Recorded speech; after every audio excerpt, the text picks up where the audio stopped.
నేను మనస్ఫూర్తిగా అభినందిస్తున్నా.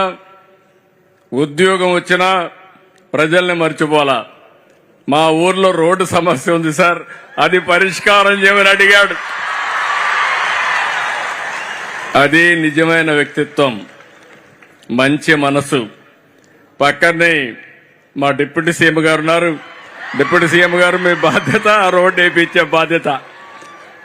ఆయన కూడా గిరిజన గ్రామాలన్నిటి కనెక్టివిటీ ఇవ్వాలనుకుంటున్నారు. తప్పకుండా మొదటి కోరిక కింద బాబురావు గ్రామానికి రోడ్డు వేయించే బాధ్యత డిప్యూటీ సీఎం గారు తీసుకుంటారని విజ్ఞప్తి చేస్తున్నా. Thank you. ఇక్కడ ఎంత కదిలించేసిందంటే ఒక్కొక్కరి కథలు. అలాగే గౌరవ ముఖ్యమంత్రి గారు నాకు ఆదేశం ఇచ్చారు ఇందాక, లాకే బాబురావు గారి ఇంటికి మన గ్రామానికి రోడ్లు లేవు, మీరు ఖచ్చితంగా దాన్ని చేయాలంటే గౌరవ ముఖ్యమంత్రి గారికి నేను ఈ రోజు సభాముఖంగా మాటిస్తున్నాను. వెంటనే దానికి రోడ్లు వారికి వేసే కార్యక్రమాన్ని శాఖకు నేను తెలియజేస్తాను.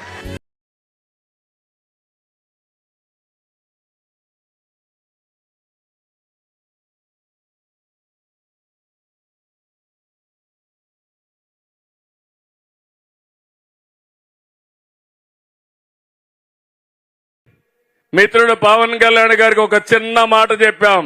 బాబురావు ఒక చిన్న కోరిక కోరాడు. ఆయనకు ఉద్యోగం వచ్చిన సంతోషం ఉంది గాని ఊరి సమస్య మిగిలిపోయిందని, అవకాశం దొరకతాని నాకు ఒక మాట నా చెవులో వేశాడు. నేను పవన్ కళ్యాణ్ గారికి చెప్పాను, ఎలుగురాతి బండ వాళ్ళ ఊరి పేరు, తెమ్ముల బండ నుంచి ఎలుగురాతి బండ వరకు రోడ్డు కావాలని అడిగితే మా ఊరికి రోడ్డు కావాలని అడిగాడు. అడిగిన వెంటనే పవన్ కళ్యాణ్ గారికి చెప్పాను, ఇక్కడే ఉన్నాడు, ఎంత కమిట్మెంట్ తో పనిచేస్తున్నారో ఇది ఒక ఉదాహరణ మాత్రం.